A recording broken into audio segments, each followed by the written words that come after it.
Bismillahirrahmanirrahim. Assalamualaikum warahmatullahi wabarakatuh. Perkenalkan, nama saya Hafiz Adin Muhammad Asyhada. Saya akan memoderatori presentasi kelompok kami yang dengan judul Perlawanan Rakyat Lampung pada tahun 1832 sampai 1856. Boleh di next, Kak? Oke, di sini ada anggota kelompoknya, ada Gabriel Parlian Manurung dan saya sendiri Hafiz Adin Muhammad Asyhada. Untuk next slide-nya bakal saya bawakan sebisa saya. Boleh next, Kak? Oke. Latar belakang. Dimana ini latar belakang ini, Lampung itu dulunya adalah wilayah dari Kesultanan Banten yang dimana ini dibilang lagi jaya-jayanya di abad itu. Pelabuhan Banten jadi pusat dagang yang besar di Selat Sunda, sebagai saingan VOC yang ramai didatangi oleh kapal dari India, China, dan Arab. Lampung disebut jadi andalan karena lada hitam yang melimpah, tanah subur, posisi strategis yang dekat dengan jalur perdagangan. Sultan Ageng Tirtayasa yang merupakan pemimpin top di Banten, beliau membangun benteng dan mengirim duta ke Mesir dan India guna menguasai Lampung lewat kerajaan bawah seperti Sekalabrak. Ambisi ekspansi ke Jawa Barat sampai Jawa Tengah, dan VOC ini juga masuk di Batavia karena mulai iri dan mulai ngehalangin. Jadi mana itu VOC memblokade pelabuhan Banten, menyabotase dagang, dan mendukung pemberontakan internal. Sultan Ageng Tirtayasa melawan mati-matian sampai akhirnya beliau ditangkap dan dibuang ke Batavia dan wafat di pengasingan.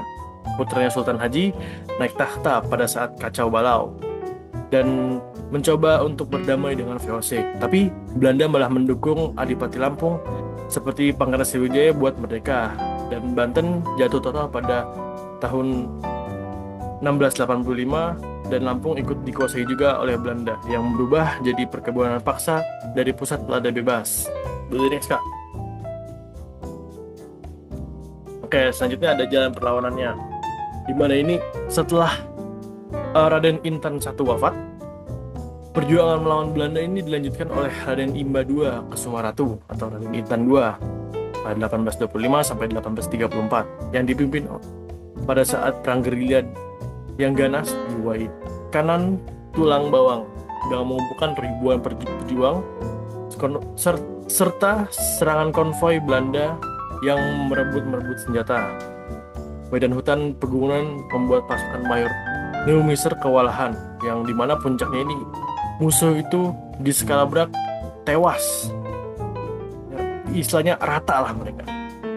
Terus dimana Raden Imba II ini juga tewas pada 1834 dalam baku tembak sengit, yang dimana meninggalkan Raden Intan III yang dimana itu masih anak-anak, yang merupakan anak dari Raden Imba II. Boleh next, Kak?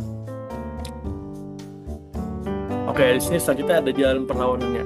Perlawanan Lampung ini paling fenomenal di bawah pimpinan Raden Intan II, di mana itu pada tahun 1850 saat umurnya masih muda 16 tahun, dia itu langsung naik tahta jadi Adipati Wai Kanan.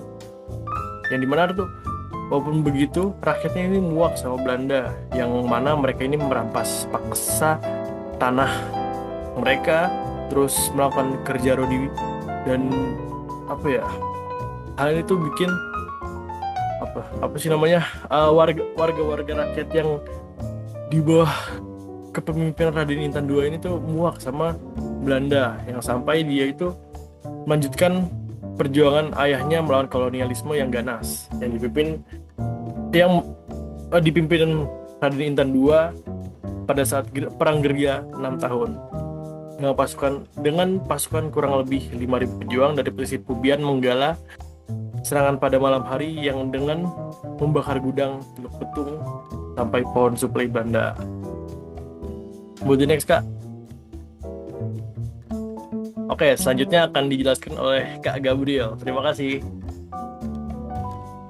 Oke, makasih Kak Hafiz. Nah, selanjutnya tadi kan di jalan perlawanan itu Raden Intan II memakai sebuah strategi unik untuk melawan Belanda, yaitu strategi gerilya. Nah, strategi perang gerilya merupakan strategi yang dipakai oleh Raden Intan II untuk melawan Belanda.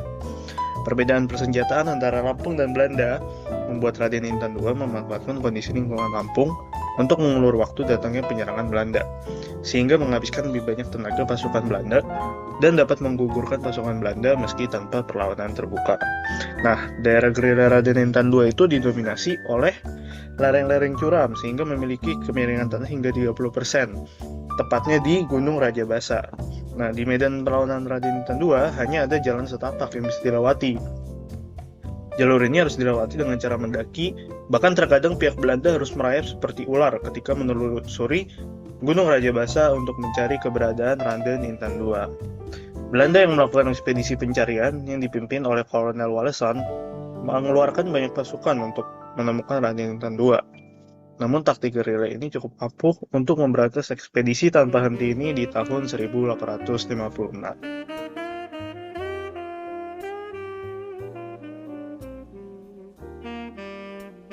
Nah, selanjutnya masuk ke akhir perlawanan.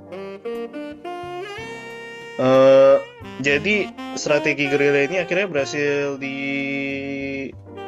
ditumpas gitu oleh Belanda, dan para pasukan dari Raden Intan II ini semakin habis gitu. Nah, dan banyak pasukannya itu yang dihukum mati. Nah, tapi ada salah satu pihaknya Raden Intan II, yaitu Raden Ngarapat, seorang kepala kampung tataan Udik, yang berhasil dihasut oleh Belanda untuk berkhianat kepada Raden Intan II. Nah, caranya itu Raden Ngarapat menjebak Raden Intan II dengan undangan jamuan makan malam. Nah, pas lagi makan itu baru Raden Intan II disergap hingga terbunuh dan mayatnya ditunjukkan kepada pasukan Belanda. Nah, wafatnya Raden Intan II pada 5 Oktober 1856 menjadi akhir perjuangan mempertahankan Lampung dari penjajahan Belanda. Nah, kelompok-kelompok adat di Lampung pada akhirnya tunduk dan mengakui kekuasaan Belanda di Lampung. Nah, dari sisi ekonomi juga Belanda semakin leluasa dalam menguasai perekonomian Lampung, seperti berkembangnya perkebunan tembakau, karet, dan kelapa sawit. Nah, kesimpulannya, perlawanan rakyat Lampung sebelum tahun 1832 telah gigih dilakukan, bahkan saat masih berada di bawah Kesultanan Banten. Perlawanan dilakukan secara turun-temurun dari Raden Intan I hingga Raden Intan II. Meski pada akhirnya jatuh ke tangan Belanda, perlawanan Lampung menunjukkan kegigihan dan semangat dalam melawan penindasan. Nah, referensi yang digunakan itu dua aja. Yang pertama, artikel dari pemerintah Provinsi Lampung judulnya Sejarah Lampung, sama satu lagi jurnal dari Rohmatilai dan dua penulis lainnya yang berjudul Strategi Gerilya Raden Intan II melawan Belanda di Lampung 1850 sampai 1856. Nah, sekian pemaparan kelompok 6 mengenai perlawanan rakyat Lampung ini. Terima kasih dan semoga bermanfaat.